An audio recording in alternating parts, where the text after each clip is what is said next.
Auzubillahi minash shaitanir rajim. Bismillahir rahmanir rahim. I welcome to all of you in this free open orientation session of the subject of gender studies. My name is Agha Shahriyar Khan. I belong to the 48th CTP. I have currently allocated in Pakistan Audit and Account Service. आज के session में जो है वो मेरे साथ मेरे colleague भी मौजूद होंगे. Mr. Ali Shah Basi again belongs to the same CTP, 48th CTP. In Pakistan administrative service. तो वो भी आज हमारे ओरिएंटेशन सेशन में मौजूद होंगे. ये जो ओरिएंटेशन सेशन है ये जेंडर स्टडीज के कोर्स के लिए है. इसमें हम कुछ बातें करेंगे, कुछ एजेंडा बताएंगे. जैसा कि मैं हर ओरिएंटेशन सेशन में कुछ शुरू में 2-3 बातें करता हूं, आज के सेशन में भी कुछ 2-3 बातें करूंगा स्टार्ट में कि what is the purpose behind this orientation sessions. 2 से 3 पर्पस होते हैं. पहला purpose, how to prepare that subject. For instance, today is the session of gender studies. Then how to prepare the subject of gender studies. वो बच्चे जो हमारे साथ registered होंगे आज की क्लास के बाद उनके लिए भी, और वो बच्चे जो आज रजिस्टर्ड नहीं होंगे और खुद से प्रिपेयर कर रहे हैं तो उनको भी बताया जाए कि how to prepare the subject of gender studies. Second, कुछ मिथ्स, कंट्रोवर्सीज, कुछ शॉर्टकट्स होते हैं जो बच्चों को बताए जाते हैं, ऑल्दो वो गलत होते हैं, उनके ऊपर डिस्कशन की जाए, या कुछ कॉम्प्लेक्स चीजें हैं उनके ऊपर डिस्कशन की जाए. तीसरा, फ्रॉम वेयर टू प्रिपेयर. चौथा पार्ट कि how to score high in a particular subject. अगर आप देखेंगे तो मैं हर ओरिएंटेशन सेशन में तकरीबन ये कर रहा होता हूं कि अपने साथ एक फैकल्टी रख रहा होता हूं. वो फैकल्टी जो कि उस सब्जेक्ट में जिसके अच्छे मार्क्स हो या मैं समझता हूं कि वो उनमें उनकी स्पेशलिटी है. फॉर इंस्टेंस आज हमारे साथ अली शाह अब्बासी हैं. मैं समझता हूं कि उनकी जेंडर स्टडीज एक स्पेशलिटी सब्जेक्ट है. Same is the case with criminology. मैंने मैम शफक को लिया हुआ था, ACIRS को. कल जो है हमारा पॉलिटिकल साइंस का ओरिएंटेशन सेशन है, उसमें जो है वो मिस अक्सा अब्बासी लेंगी जो कि AC कस्टम्स है. तो हम ओरिएंटेशन सेशन में अपने पास से पूरी कोशिश करते हैं कि उन फैकल्टी को भी लिया जाए जिसमें हम समझते हैं उनकी एक्सपर्टीज है, ताकि वो आपको बता पाए कि what are the tips and tricks to score high in that particular subject, for instance today in gender studies. Last point मेरा हमेशा ये होता है कि ये ओरिएंटेशन सेशन सिर्फ इस वजह से नहीं है कि मैं जो हूँ स्टूडेंट्स की अटेंशन को कैच करूं और उसमें सिर्फ ये बोलूं कि आप रजिस्टर कराएं फिर हम आपको सारी बातें बताएंगे. बिल्कुल नहीं जी. हमेशा ओरिएंटेशन सेशन इसलिए होता है कि आपको पूरा एक रोड मैप दिया जाए उस सब्जेक्ट से रिलेटेड, उसके बारे में बताया जाए, from where to prepare, how to score high. और अगर आप हमें हमारी एकेडमी को यानी CSS ब्रेनरी को 90 मिनट्स दे रहे हैं तो इट इज आवर रिस्पॉन्सिबिलिटी कि आप eight the end of session में कुछ न कुछ यहां से लेके उठें और ये सेशन आपके लिए प्रोडक्टिव हो, एक एफिशिएंट साबित हो. चलिए जी, हम अपना सेशन आज स्टार्ट करते हैं. आज के सेशन में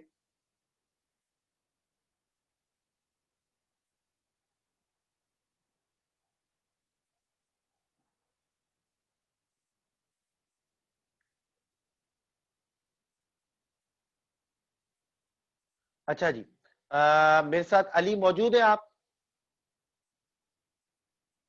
मेरे ख्याल में अली शाह आवाज आ रही है आपको? जी जी मैं इधर मौजूद हूँ. बिल्कुल मैं मौजूद हूँ. बिल्कुल. अस्सलाम वालेकुम जी, कैसे हैं आप? वालेकुम सलाम. बिल्कुल ठीक ठाक. कैसी तबीयत है आपकी? बिल्कुल ठीक ठाक. आप शुरू करें. मैं आपको जब मेरा पार्ट आएगा तो मैं फिर ज्वाइन करता हूँ, इंट्रोड्यूस भी करता हूँ अपने आप को. जी जी. अच्छा. First of all, thank you Ali for joining us on the platform of CSS Brindri. आपने जो है वो हमारे लिए टाइम निकाला, आज के ओरिएंटेशन सेशन के लिए आपने हमें टाइम दिया और पूरे इस कोर्स के लिए आपने हमें टाइम दिया. ऑल्दो मुझे पता है कि इस टाइम पर जो है वो टाइम निकालना थोड़ा सा मुश्किल होता है, फैमिली भी है, 2-3 काम भी होते हैं, फिर ट्रेनिंग भी शुरू होने वाली है, फिर भी आपने हमें टाइम दिया. So first of all I would like to thank you from the platform of CSS Brindri ji. Ji Agha, thank you for having me, and hopefully we can guide the coming generations to get better scores in CSS इंशाल्लाह. इंशाल्लाह जी, इंशाल्लाह. अच्छा जी, तो मैं Ali start करता हूं, फिर इंशाल्लाह आपके पोर्शन में आपको दूंगा तो फिर आप इंशाल्लाह उसको फिर कंटिन्यू करिएगा. ठीक है जी जी जरूर. चलें जी. अगेन जेंडर स्टडीज मैंने बता दिए course instructors. Agenda of the gender studies orientation session.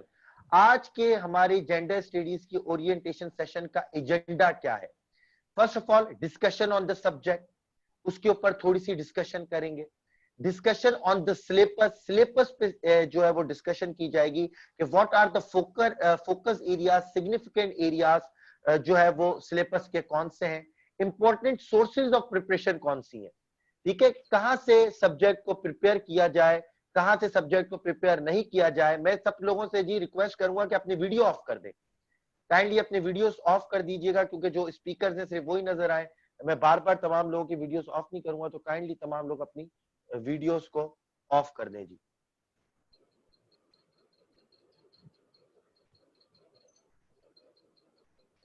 चलें जी।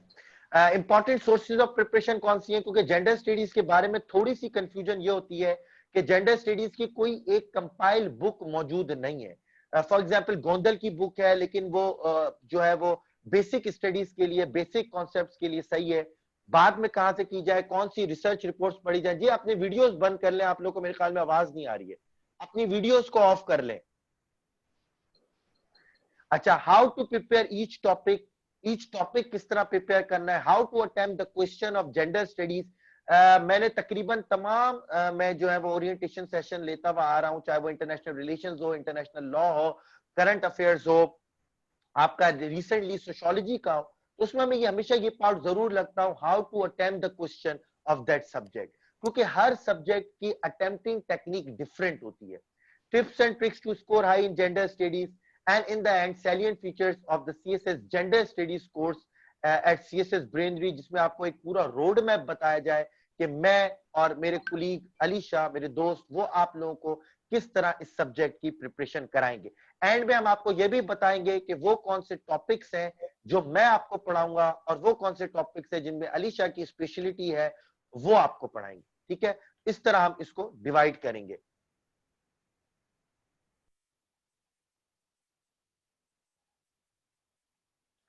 चले जी। अली, अब आप यहां से थोड़ा सा कंटिन्यू करें, फिर मैं जो हूँ स्टूडेंट्स को जो है वो बताऊंगा। ठीक है, फिर मैं कंटिन्यू करूंगा। मैंने थोड़ा सा एजेंडा बता दिया, अब जी आप जी अपने स्लाइड्स को जी कंटिन्यू करें, अपना ठीक है। इंट्रोडक्शन दें, सब लोग आपको सुन रहे हैं। Thank you Agha for having me on this platform. और मेरा ख्याल है सबसे पहले स्टार्ट करने से पहले जो है वो अपने आप को ज़रा इंट्रोड्यूस कर लूँ, ताकि जो भी पार्टिसिपेंट्स होंगे आगे जाके, या फिर अभी भी जो पार्टिसिपेंट्स हैं, उनको अंदाज़ा हो कि यार जो बंदा बात कर रहा है कि वो कहाँ से आ रहा है, उसका एक्सपर्टीज लेवल क्या है। So let me introduce myself very briefly. So I am Alisha Abbasi. I am a graduate from LUMS. I have done my economics.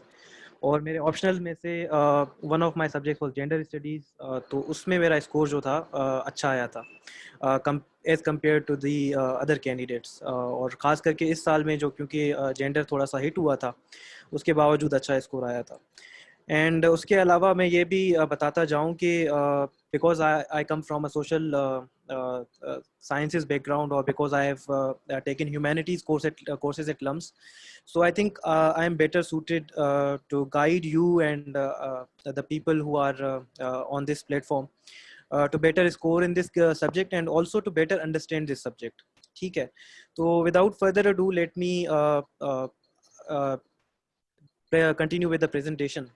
So the first agenda of this presentation is कि why choose gender. ठीक है, आपके पास options में बहुत सारे subjects available होते हैं, तो जेंडर ही क्यों आप चूज करेंगे। ठीक है, तो मैं आपको अपनी वजह बता दूंगा। ठीक है, और मैं आपको एक कुछ ऐसी चीज़ें बताऊंगा कि मैंने क्यों किया था, और what pushed me to choose gender studies as a subject, as an optional subject specially ना। तो सबसे पहले तो रिलेटिवली रिफाइंड सिलेबस है। ठीक है, इसका मतलब, इससे मुराद ये है कि आपके पास जो जेंडर स्टडीज़ का जो सिलेबस होता है, इट्स वेरी रिफाइंड। अगर आप उसको खोल के देखें तो आपके पास एक मेजर टॉपिक होगा, और उसके अंडर कोई सब टॉपिक्स होंगे 5-6। ठीक है, तो for example if we take introduction to gender studies, उसके नीचे होगा आपका सबसे पहले जो होगा gender studies as a subject, फिर उसके बाद आपके कुछ और सब टॉपिक्स आते रहते हैं। ठीक है, On those terms this syllabus is very refined and very straightforward. आपको ज़्यादा इधर उधर देखने की ज़रूरत नहीं होती, बहुत ही एक सिंपल एक सिलेबस है, और आपने जो चीज़ें पढ़नी है या फिर इंटरनेट से रिसर्च करनी है या जो इवन आपको नोट्स अवेलेबल हैं, तो वो बात बहुत स्ट्रेट फॉरवर्ड होते हैं, समझने में आसान होते हैं। तो ये वाला एक मतलब मेरे ख्याल से प्लस पॉइंट है to take gender studies. Secondly मैं ये समझता हूँ कि अच्छा, मैंने ये पॉइंट यहाँ पे मेंशन नहीं किया, लेकिन मैं आपको बताता चलूँ कि gender studies is also a new subject. मैं अभी इंट्रोड्यूस हुआ है, रिसेंटली इंट्रोड्यूस हुआ है, और आपको जिस तरह से थोड़ा सा अंदाज़ा होगा कि सीएसएस का पैटर्न जो है वो थोड़ा सा चेंज हो रहा है, ठीक है। There is a general tendency कि यहाँ पे क्रिटिकल एनालिसिस को ज़्यादा जो है वो फोकस किया जा रहा है, ठीक है, और बच्चों की जो एबिलिटी है to think towards the society और टुवर्ड्स सोशल इश्यूज, वो भी टेस्ट की जा रही है। तो जेंडर स्टडीज़ वो वाला सब्जेक्ट समझा जाता है जिसमें बच्चे की थिंकिंग जाहिर होती है और बच्चे की एक प्रोग्रेसिव माइंडसेट जो है वो उजागर होता है, ठीक है। तो ये भी एक आपके लिए प्लस पॉइंट है, अगर आप जेंडर स्टडीज़ लेते हैं तो एग्जामिनर की जहन में आ जाता है, अगर आप इंशाल्लाह पास कर जाते हैं जेंडर स्टडीज़ मतलब सीएसएस एग्जाम इस बार। तो जब आप इंटरव्यू स्टेज पे पहुंचते हैं तो the examiners, the interviewers, the interview panel will give you some brownie points for having gender studies as your subject, because they know कि आप किस लेंथ से आ रहे हैं, किस साइड से आ रहे हैं। So this is a very good subject to have, even जब आप रिटन पास कर जाते हो उसके बाद भी। अच्छा, तीसरी बात जो यहाँ पे फिर अगेन नहीं लिखी हुई, वो ये है कि यार जेंडर स्टडीज़ पढ़ने के बाद आपके कुछ ऐसे पर्सपेक्टिव होते हैं, कुछ ऐसे लेंसेज होते हैं, कुछ ऐसी चीज़ें होती हैं जो आपका चीज़ों की तरफ देखने का नज़रिया चेंज हो जाता है। सो वो भी एक प्लस पॉइंट है, क्योंकि आप सोसाइटी का पार्ट हैं, तो you should know your society well enough to be better equipped to deal with the issues that you face on a daily basis or a regular basis, ठीक है। अच्छा, अब आते हैं सिलेबस मतलब सीएसएस के हिसाब से फिर से ये कैसे इंपॉर्टेंट है। जैसे मैंने बताया पहले, रिफाइंड है कि मतलब स्ट्रेट फॉरवर्ड है। Secondly this is relatively short syllabus, ठीक है, इसका सिलेबस बहुत छोटा सा है as compare to other subjects. For example अगर आप सोशियोलॉजी देखते हैं, उसका सिलेबस थोड़ा सा बड़ा है, ठीक है। फॉर एग्जांपल आप सिलेबस देखते हैं बिजनेस एडमिनिस्ट्रेशन का, उसका सिलेबस बहुत बड़ा है और उसमें डिफरेंट कंपोनेंट्स होते हैं, आपके फाइनेंस के कंपोनेंट्स आ जाते हैं और डिफरेंट दूसरी चीज़ों के कंपोनेंट्स आ जाते हैं। Gender studies on the other hand आपके पास काफ़ी छोटा सिलेबस है। आपके पास बेसिकली मैं आपको अगर बताता चलूँ तो 3 चीज़ें हैं जो आपकी मेन है। आपकी सबसे पहले जेंडर स्टडीज़ को इंट्रोडक्शन जो होता है, ठीक है, gender studies as a subject, उसके बाद उसकी जो है फेमिनिस्ट मूवमेंट्स आ जाती हैं और थ्योरीज आ जाती हैं। तो ये 3 चीज़ें हैं, अगर आप इसको पता है तो मतलब you can handle this subject very well, relatively well, ठीक है, और हाई स्कोरिंग कर सकते हैं। अच्छा, इसके अलावा मैं आपको एक और चीज़ बताता चलूँ, हाँ, इसमें एक और कंपोनेंट आता है, वो होता है पाकिस्तान पर्सपेक्टिव के हिसाब से ना। तो उसमें आपको जो भी फेमिनिस्ट मूवमेंट पाकिस्तान में चली हैं या पाकिस्तानी कॉन्टेक्स्ट में जो जेंडर बेस्ड इश्यूज होते हैं वो भी आपने देखने होते हैं। तो एजुकेशन में हो गया फॉर एग्जांपल, सेकेंडली आपका हो गया हेल्थ में हो गया। तो इस तरह की चीज़ें ये वो वाली चीज़ें हैं जो कि आपको ऐसे में भी काम आ सकती हैं, ठीक है। So I guess you get my point, बस इसको मैं इतना ही बता रहा था। अच्छा, थर्डली मैं बताता चलूँ कि this is a high to medium scoring subject अभी के हिसाब से और अभी के ट्रेंड के हिसाब से। अगर आप पहले देखें जेंडर स्टडीज़ के आप स्कोर्स देख लें, तो जब पहले साल में आया था और इवन जो सेकंड ईयर में था, तो इसका जो मीडियम स्कोर जा रहा था, जो एवरेज स्कोर जा रहा था, it was around 60। And I know people जिनके 60-70 तक भी आए थे और 80 तक भी आए थे, 80 भी लोगों ने क्रॉस किया था। और वो वाला जो पोर्शन था was relatively higher as compare to the other subjects, ठीक है। तो इसमें आपको जेंडर स्टडीज़ लेने में आपको ये चांस है कि आप स्कोर हाई कर सकते हैं, ठीक है। अच्छा, दूसरी बात कि मैंने मीडियम स्कोरिंग भी लिखा हुआ है, वो इसलिए लिखा हुआ है कि gender studies is a relatively safe subject to take as of now, ठीक है। सेफ इस तरह से है कि यूँ समझें कि आपके अगर बहुत अच्छे मार्क्स नहीं आ रहे हैं ना, तो आपके बहुत बुरे मार्क्स भी नहीं आएंगे, ठीक है। और सीएसएस में ये बहुत मैटर करता है। आगा शेरियार आपको मेरा ख्याल से बताते चाहेंगे इस बात को, हाईलाइट करेंगे इंशाल्लाह आगे भी। तो अगर आप जेंडर लेते हैं तो आप सेफ रहते हैं और you have the potential to score higher, ठीक है, with the right guidance, with the right mentorship इंशाल्लाह। अच्छा, द फोर्थ पॉइंट ये है कि it is easier to write and understand, ठीक है। इसके जो कॉन्सेप्ट्स होते हैं वो इतने मुश्किल नहीं होते हैं, सिवाय एक सब्जेक्ट, एक ही जो सब टॉपिक है जो कि कंस्ट्रक्शन ऑफ जेंडर है, वो वाला थोड़ा सा मुश्किल है and it requires a bit of technical knowledge. और उसमें थोड़ी सी स्टडीज़ करनी पड़ती हैं, रिसर्च करनी पड़ती हैं, लेकिन इंशाल्लाह वो भी टैकल हो जाएगा, उसमें कोई मसला नहीं होगा आप लोगों को। सो इसलिए मैं कहूँगा कि ये 4-5 पॉइंट्स हैं जिसकी वजह से आप लोगों को जेंडर जो है मतलब उठाना चाहिए और जेंडर ऑप्ट करना चाहिए इंशाल्लाह। अच्छा, moving forward, Agha, could you get to the next slide? Yes. Thank you. अच्छा, सो जेंडर स्टडीज़ जिस तरह से मैंने पढ़ा था, तो मैं भी आप लोगों को चाहूँगा कि आप भी या तो उस तरह से जाएं, या फिर मतलब मेरा अप्रोच आपके सामने होगा, उसके बाद ये होगा कि आगा भी शायद अपना अप्रोच आपको बता दें। So these are the things जो आपको आगे जाके हेल्प करेंगी, not in just gender studies बल्कि दूसरे सब्जेक्ट्स में भी इंशाल्लाह हेल्प करेंगी। तो I would want you to focus on this slide specially, ठीक है? तो मेरी जो अप्रोच थी towards all the subjects and not just gender studies, वो ये थी कि मैं सबसे पहले I looked at the syllabus, ठीक है, and narrowed down the syllabus by keeping two things in mind, ठीक है? I created topicals out of the past papers and I also identified important topics by looking at the trends that were followed in the topicals.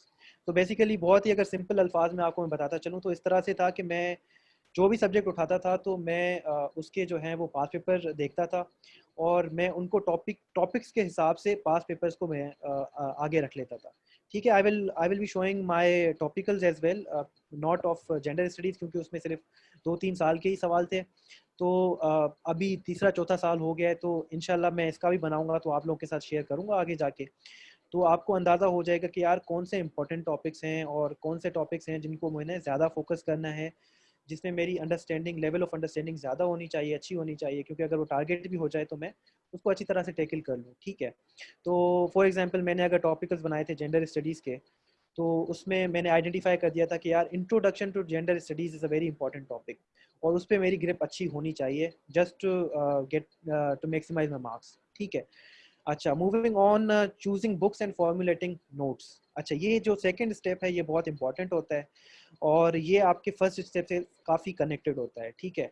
लेकिन इसमें आपने करना ये होता है कि आपने बेसिकली आपने अपने सोर्सेज अपने पास आइडेंटिफाई करने होते हैं कि यार मैंने इस सब्जेक्ट के लिए कौन से सोर्सेज से तैयारी करनी है। So for gender studies what I did was कि मैंने दो चीज़ें की थी। एक मैंने ले लिया था एक ऐसा बुक जिसमें सिलेबस पूरा कवर हो जाता था। तो जिस तरह आगा ने जो है वो मेंशन किया था, गोंदल साहब की एक बुक है जेंडर स्टडीज़ के हवाले से, स्पेशली सीएसएस ओरिएंटेड। तो वो वाली बुक ऐसी थी कि यार सारा सिलेबस में कवर हो जाता था, लेकिन अगेन उसमें कुछ ऐसी चीज़ें थी, कुछ ऐसे गैप्स थे जो कि मिस हो जाते हैं। और दूसरी ये बात थी कि क्योंकि सारे कैंडिडेट उसको फॉलो करते हैं, तो एक क्वालिटी वाला फैक्टर जो है वो डाउन हो जाता है, ठीक है?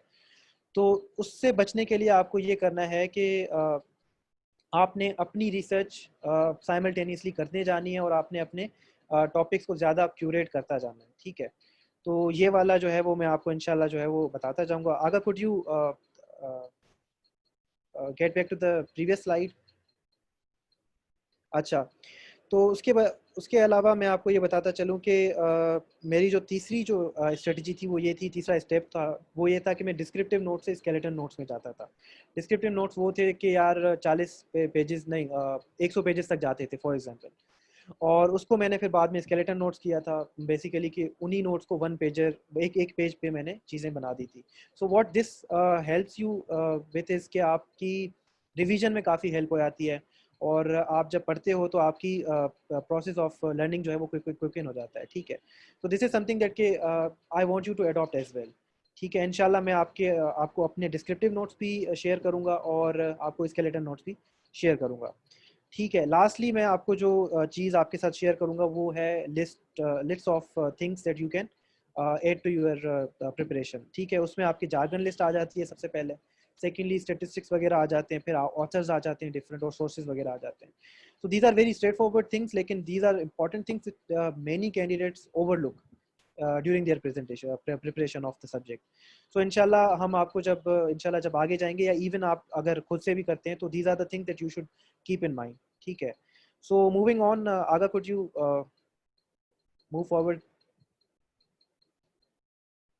अच्छा, तो हमारा कोर्स स्ट्रक्चर कुछ इस तरह से होगा कि क्योंकि हम दो टीचर्स होंगे इसमें, और हमने सब्जेक्ट्स डिवाइड किए हुए होंगे, तो इसमें इस तरह से होगा कि आगा कुछ टॉपिक्स होंगे जो आगा आपको पढ़ाएंगे और कुछ टॉपिक्स ऐसे होंगे जो कि मैं पढ़ाऊंगा। ठीक है, इस पे हम बाद में डिस्कशन करते हैं और वो किस तरह से आपके लिए फ़ायदा होगा वो भी हम बाद में डिस्कशन करेंगे, और इसको आपके जो कंसर्न होंगे उसको भी हम हाईलाइट करेंगे, आपके क्वेश्चन एंड आंसर लेंगे हम आखिर में। लेकिन उससे पहले मैं बताता जाऊँ कि मेरे जो पर्सनल जो सेशंस होंगे वो किस तरह से होंगे, या फिर वो किस तरह से मतलब क्यूरेट किए गए हैं, या मेरे माइंड में किस तरह से हैं। तो सबसे पहले लेसन्स ऑन सेशंस की बात कर लेते हैं। तो मैं ये कोशिश करूँगा कि एटलीस्ट 2 to 3 सब टॉपिक्स जो है वो फ्रॉम ईच सेक्शन में जो है, एक-एक सेक्शन में जो भी हमारा सेक्शन होगा 2 घंटे का होगा, 1.5 घंटे का होगा, वो मैं करता जाऊँगा। ठीक है। Secondly I would try to take as many questions from you as possible, और मैं आपसे फीडबैक लेता जाऊँगा at the end of each session. ठीक है। और उसके लिए मैं एक टाइम स्लॉट रख दूँगा, और इवन अगर सवाल ज़्यादा बढ़ जाते हैं तो you can always contact me on my WhatsApp number. ठीक है। So in those terms I am always open to any questions and queries. अच्छा, लास्टली जो मैंने सोचा है और मुझे लगता है कि बहुत इंपॉर्टेंट है और काफ़ी बच्चे मिस कर जाते हैं, वो ये है कि आप पास्ट ईयर पेपर्स के क्वेश्चन जो होते हैं उसको मिस करते हैं। तो इंशाल्लाह हम अपने सेशन में ये करेंगे कि जो भी सवाल होंगे उनको पास पेपर से उठाएंगे और उनको eight the end of each session जो है वो डिस्कस करेंगे। ठीक है। अच्छा, सेकेंडली मैंने आपको ये पहले भी बता दिया हुआ है कि मैं अपने नोट्स जो हैं वो शेयर करूँगा आपके साथ eight the end of each session, ताकि आप उसको टाइम के साथ रिवाइज करते जाएं और आप पीछे ना रह जाएं किसी भी चीज़ में इंशाल्लाह। अच्छा, thirdly assessments are very important. ठीक है। Weekly test on the pattern of past papers जो हैं वो इंशाल्लाह हम कंडक्ट करेंगे, और एक ग्रैंड टेस्ट जो होगा वो भी हम कंडक्ट करेंगे जैसे ही आपका पूरा एक सेशन जो है वो ख़त्म हो जाता है। ठीक है, या पूरा 4 सेशन ख़त्म हो जाते हैं तो उसमें से हम सवाल निकाल लेंगे और पास पेपर के पैटर्न पे ही आपसे वो सवाल किए जाएंगे इंशाल्लाह। अच्छा, उसके बाद जो दूसरी चीज़ है वो है फीडबैक की, जो कि इंशाल्लाह हम आपको प्रोवाइड करेंगे और काफ़ी थोरो फीडबैक देंगे, और उसके साथ साथ हम आपको टिप्स और ट्रिक्स भी बताते जाएंगे throughout our sessions and throughout the feedback जो हम आपको प्रोवाइड करेंगे, तो ताकि कांस्टेंट इंप्रूवमेंट हो और कांस्टेंट जो है वो आपकी चलती जाए। एंड लास्टली मेंटोरशिप की बात में मेरा ख्याल से सिर्फ मतलब रिपीट ही करता जाऊंगा, क्योंकि आगा आपके साथ होते रहते हैं इस बात में इंशाल्लाह। तो मेंटोरशिप का ये होगा कि मैं आपको रिवीजन टिप्स दे सकता हूँ, आगा भी दे सकते हैं, या दूसरी जो हमारी फैकल्टी है इंशाल्लाह वो भी आपको दे सकती हैं। तो इस तरह से होगा कि इवन अगर सेशन खत्म हो जाता है एंड यू फील कि यार कुछ गैप्स जो थे वो जेंडर स्टडीज में रह गए थे, तो you can always come to me and ask me the questions, and I would be happy to answer you, and happy to मतलब satisfy your answers, satisfy your questions. So Agha you can continue from here on इंशाल्लाह। तो मैं बाद में फिर जो है अपने नोट्स वगैरह जो है वो स्क्रीन शेयरिंग के हिसाब से आपको शेयर कर दूँगा। आगा प्लीज़ आपके ऑडियो नहीं आ रही तो आप उसको ऑन कर दें। अच्छा, thank you very much Ali. मैं बोल रहा था कि आप थोड़ा सा इनको ये भी बताते चलें कि जो हमारी सीएसएस ब्रेनरी का भी एक फीचर है, और आप भी इस पे बिलीव करते हैं कि जो भी कोर्स पढ़ाएंगे वो तो हम पूरा पढ़ाएंगे ही, उसके thorough feedback, test and checking, notes, lectures. उसके अलावा हम ये भी एक फीचर करते हैं जो आपने भी हमेशा ये समझा हुआ है कि जो है इससे अलावा भी बच्चों को एक जनरल मेंटोरशिप, एक जनरल गाइडेंस अगर हम दे रहे होते हैं related to optionals, related to compulsory subjects, तो अगर वो भी बच्चे पूछें तो I am and my faculty is always open to answer the questions and to address the problems of the aspirants. तो ये भी आप भी उनको बता दें, जैसे मैं भी यही कर रहा होता हूँ कि चलें सब्जेक्ट्स तो पढ़ा ही रहे, उसके अलावा भी कोई आपको प्रॉब्लम है, कहीं पर आपको ऑप्शनल सब्जेक्ट सिलेक्शन में प्रॉब्लम आ रही है, या किसी के स्कोरिंग ट्रेंड में मसला है, तो आप भी हमेशा उसी की तरह आप ओपन रहेंगे, चाहे वो कोई भी प्रॉब्लम्स हो तो आप उनके आंसर्स दे देंगे। या हमारी पहले बात भी हुई थी, आपने भी बोला था कि मैं भी हमेशा यूँ करता हूँ, तो ये भी आप ज़रा स्टूडेंट्स को बता दें। जी, इंशाल्लाह आप सही कह रहे हैं। सॉरी यार, आप लोगों को मेरी वीडियो नज़र नहीं आ रही होगी, यहाँ पे लाइट चली गई है, यहाँ पे काफ़ी बारिश कोई हो बात रही है, नहीं, तो कोई इस नहीं। हिसाब से जो है। अच्छा, तो आगा जिस तरह से आपने कहा कि इंशाल्लाह जो है वो I am open to mentorship as well, और इवन मैं इससे पहले भी करता रहा हूँ मेंटोरशिप। हुँ, हमारा लम्स में एक प्रोग्राम होता है मेंटोरशिप का, तो I have that experience and I enjoy मतलब mentoring other people and counselling other people, क्योंकि आई थिंक यार बड़ा जो फैक्टर होता है ना मेंटोरशिप का होता है। टीचिंग हुँ, अपनी जगह होती है और गाइडेंस अपनी जगह होती है, लेकिन आपके पास अगर अच्छा मेंटोर होता है और आपको कांस्टेंट असेसमेंट्स देता है और आपको कांस्टेंट गाइडेंस देता है, और आपके कोई भी छोटा भी सवाल हो तो आपको उसमें हेल्प करता है, तो this goes a long way in your preparation. तो इंशाल्लाह आई am always open through this platform, और इंशाल्लाह जो है वो आपकी कोई भी क्वेरीज होंगी तो हम उसको सेटिस्फाई करने की कोशिश करेंगे। ओवर टू यू चलें आगा। जी Ali, thank you very much जी। अच्छा जी, अली ने बहुत अच्छा बताया व्हाई चूज जेंडर से स्टार्ट किया। इसमें मैं सिर्फ एक अपना पॉइंट ऐड करता जाऊंगा, why choose gender studies as an optional subject. As far as CSS is concern, academics is concern, education is concern, वो तमाम बातें अपनी जगह मौजूद है, शॉर्ट सिलेबस है, इजी टू अंडरस्टैंड है, रिलेटिवली स्कोरिंग ट्रेंड है। बट मैं हमेशा बोलता हूं कि मेरी सीएसएस की प्रिपरेशन में दो सब्जेक्ट्स ने मुझ पर बहुत ज्यादा इंपैक्ट किया इन द पर्सनैलिटी डेवलपमेंट वाले फैक्टर के अंदर। मेरी पर्सनैलिटी डेवलपमेंट में दो सब्जेक्ट ने जी बहुत बड़ा रोल प्ले किया, एक सोशियोलॉजी ने और एक जेंडर स्टडीज ने। To be honest, before entering into CSS, before studying gender studies, I was not very sensitive to the gender based issues, to the women related problems like sexual harassment, these sort of things, के कहां पर उनको problem होती है, कौन कौन से छोटी छोटी चीजें हैं जो बहुत बड़ी प्रॉब्लम्स क्रिएट कर रही होती हैं, जिसको हम as a society as generally ignore कर रहे होते हैं। ट्रांसपोर्टेशन में क्या प्रॉब्लम हो रही होती है, वर्किंग इन्वायरमेंट में क्या प्रॉब्लम हो रही होती है, as a mother, as a daughter, as a working women क्या क्या प्रॉब्लम्स हो रही होती हैं, हम बिल्कुल जी नजरअंदाज उसको कर रहे होते हैं, उसको हम एज अ ग्रांटेड ले रहे होते हैं। रूरल वुमेन्स को क्या प्रॉब्लम हो रही होती है, इवन अर्बन वुमेन को, या जो वुमेन्स एलीट क्लास से बिलोंग कर रही होती है, उनकी क्या प्रॉब्लम्स है। तो एज अ जेंडर स्टडीज उसने मेरी पर्सनैलिटी डेवलपमेंट में बड़ा रोल प्ले किया। उसने मुझे जेंडर इश्यूज की तरफ सेंसिटिव बनाया, उसे समझने में आसानी पैदा की, और हर प्रॉब्लम को फ्रॉम द फेमिनिस्ट पर्सपेक्टिव देखने की कैपेसिटी प्रोड्यूस की। मैं हमेशा बोलता हूं कि ना सिर्फ सीएसएस के लिए ये सब्जेक्ट लाइक सोशियोलॉजी हो गया, क्रिमिनोलॉजी हो गया, जेंडर स्टडीज हो गया, एंथ्रोपोलॉजी हो गया, ये सब्जेक्ट आपके as a life, as a personality development के लिए बहुत इंपॉर्टेंट है। आप किसी ऑर्गेनाइजेशन में काम कर रहे हैं, आपने जेंडर स्टडीज पढ़ा हुआ है, वहां पे कोई इश्यू आ जाता है तो आप उसको फेमिनिस्ट पर्सपेक्टिव से भी स्टडी कर सकते हैं। ठीक है, आप देख सकते हैं कि अच्छा यहाँ पर ये इशू है, अगर मैं ये डिसीजन लूंगा तो क्या ये जेंडर बाइस तो नहीं है, मैंने एक टीम बनाई है तो क्या ये जेंडर बाइस तो नहीं है, मैं एक पॉलिसी लेके जा रहा हूं तो क्या ये दोनों जेंडर्स के ऊपर या तमाम जेंडर्स जो है उनके ऊपर इक्वली इंपैक्ट करेगी या नहीं करेगी। As an officer, as an CSS officer, gender studies मुझे बड़ा हेल्प करेगी जी डिसीजन मेकिंग के अंदर, डिसीजन इंप्लीमेंटेशन के अंदर, प्रॉब्लम सॉल्विंग के अंदर।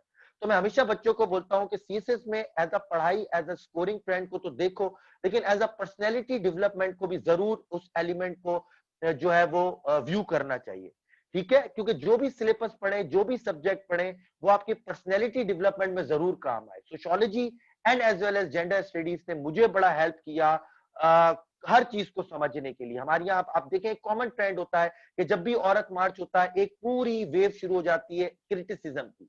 अब जिसने जेंडर स्टडीज पढ़ा होगा वो उसको बकायदा एनालिटिकली एनालाइज करेगा और फिर एक कंक्लूजन देगा कि देखो क्या चीजें सही हैं और क्या चीज गलत है और ये क्यों आ रहा है। अगर फॉर इंस्टेंस रेडिकल फेमिनिस्ट हो रही है पाकिस्तान के अंदर, मैन हेटिंग के स्लोगन्स लगाए जा रहे हैं, तो उसके पीछे वजह क्या है? क्या उसके पीछे पैट्रियार्की की वजह है? क्या उसके पीछे लॉज रेगुलेशंस का वीक होना है? तो ये चीजें आपको तमाम चीजें बता रहा होता है। फॉर एग्जांपल आपके घर में आपकी मदर, आपकी सिस्टर जो है वो सबसे ज्यादा काम कर रही होती है विदाउट अर्निंग एनीथिंग। ठीक है, उनके कोई वेजेस नहीं है। हमेशा हमारी सोसाइटी में एक ये एलिमेंट है कि देखो जो है हस्बैंड कमा के लाता है, उसकी इकोनॉमिकली वो पूरे घर को चला रहा है। ऐसा नहीं है। अगर आप मदर सिस्टर का काम देखें और उनको अगर वेजेस से कैलकुलेट करना शुरू कर देना तो शायद उनका वेज, उनकी अर्निंग अपने घर के मेल से ज्यादा बनेगी। लेकिन ये तमाम चीजें, ये तमाम डायमेंशन आप जब भी सोचेंगे, आपका इंटेलेक्चुअल होराइजन जब भी वाइडन होगा जब आपने जेंडर स्टडीज पढ़ी होगी। And this is the sole reason why the administration or the Federal Public Service Commission incorporate the subject of gender studies in 2016, ताकि जो हमारी एडल्ट पॉपुलेशन है या जो इवन जो ब्यूरोक्रेसी है, जो सीएसएस ऑफिसर्स बन रहे हैं, कम से कम वो तो जेंडर सेंसिटिव इश्यूज से जो है वो सेंसिटिव हो, वो तो कम से कम जेंडर प्रॉब्लम्स को, इश्यूज को, चैलेंजेस को समझे। कहीं ऐसा ना हो कि वो तो शरियार ग्रांटेड साहब, ले लें। जी जी अस्सलाम वालेकुम शरियार साहब एंड अली साहब, मेरा नाम एमएच फारूकी है and with your respective permission can I interfere? No जी, एक मिनट रुक जाए, हम आखिर में क्वेश्चन लेंगे फिर आप कर लीजिएगा। चलें हम जी, बिल्कुल क्वेश्चंस लेंगे, ठीक है ना? तो चलें जी। पहले थोड़ा सेशन ले लें, आप आराम से जितने भी क्वेश्चन है आप लिख लें, इंशाल्लाह हम आखिर में क्वेश्चंस लेंगे, ठीक है चलें जी है। फारूकी थैंक साहब? यू जी। Thank you very thank much, you. Thank you. अच्छा जी, तो ये मैं आपको बताऊं ना सिर्फ स्कोरिंग और एकेडमिक्स के लिहाज से, but as a personality development में आपको बहुत ज्यादा मदद देगा, खास तौर पे जब आप थ्योरीज पढ़ेंगे या वुमेन स्टेटस इन पाकिस्तान पढ़ेंगे, जेंडर एंड डेवलपमेंट की थ्योरीज पढ़ेंगे, आप केस स्टडीज पढ़ेंगे, और खास तौर पे जब जेंडर बेस्ड वायलेंस वाला आप टॉपिक पढ़ेंगे ना, तो आपको एहसास होगा कि किस तरह वुमेन को सप्रेस किया जा रहा है through legal norms, through patriarchy, traditions, culture के थ्रू हमारी सोसाइटी के अंदर। और ये हमारी सोसाइटी में नहीं है, ये यूनिवर्सल चीज है, ठीक है जी। अच्छा, अली ने आपको बहुत सारी चीजें एक्सप्लेन कर दी, मैं थोड़ा सा जल्दी जल्दी चलूंगा, डिस्कशन ऑन द सब्जेक्ट करता हुआ चलूंगा कि क्यों ये सब्जेक्ट लेना चाहिए। अली ने बताया आपको जर्नल व्यू है, इजी सब्जेक्ट है, स्कोरिंग है, very difficult to fail in gender studies. अच्छा, ओवरलैपिंग कॉन्सेप्ट है, जेंडर स्टडीज का सब्जेक्ट इसलिए लोग ज्यादा ऑप्ट करते हैं क्योंकि ये ओवरलैपिंग है towards other subject, for example sociology के साथ, एंथ्रोपोलॉजी के साथ, इवन क्रिमिनोलॉजी के साथ टू अ सर्टेन एक्सटेंट इसकी ओवरलैपिंग है। फॉर इंस्टेंस हम सोशियोलॉजी में पढ़ रहे होते हैं कि man is a social animal, ठीक है, तो उसके अंदर पूरा एक पार्ट है कि जेंडर जो व्यू है वो भी सोशलाइजेशन से प्रोड्यूस होता है, आपके जेंडर रिलेटेड जो कॉन्सेप्ट्स हैं वो भी सोशलाइजेशन का नतीजा है। यहां पर भी हम पढ़ते हैं जेंडर स्टडीज के अंदर नर्चर वर्सेस नेचर डिबेट, कि जेंडर जो है क्या वो नेचुरल डिस्टिंक्शन है मेन और वुमेन के अंदर, या फिर वो नर्चर किया गया है through socialisation, through society, through cultural norms के अंदर। तो यहाँ पर ओवरलैपिंग कॉन्सेप्ट बहुत ज्यादा है। फेमिनाइजेशन ऑफ पॉवर्टी का कॉन्सेप्ट यहाँ पर भी है, सोशलाइजेशन में भी हम पढ़ते हैं। मेजॉरिटी ऑफ द पीपल इस सब्जेक्ट को ओवर ऑप्ट करते हैं, इजी सब्जेक्ट है, शॉर्ट सिलेबस है, इजी टू अंडरस्टैंड है और ओवरलैपिंग कॉन्सेप्ट है। मिसअंडरस्टैंडिंग क्या है ये समझते चलो, क्योंकि आज के पूरे सेशन का ताल्लुक ही यही है कि हम मिसअंडरस्टैंडिंग्स को या कंट्रोवर्शियल चीजों को जो है वो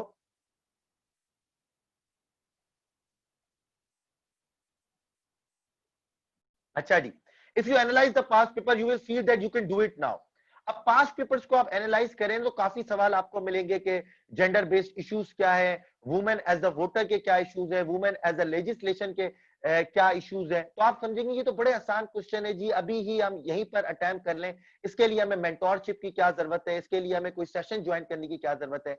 ऐसा नहीं है, क्योंकि देखिए सोशियोलॉजी हो गया, क्रिमिनोलॉजी हो गया, एंथ्रोपोलॉजी हो गया, जेंडर स्टडीज हो गया, ये वो सब्जेक्ट है जिसमें जनरलाइज क्वेश्चन को आपको थ्योरी से रिलेट करना पड़ता है।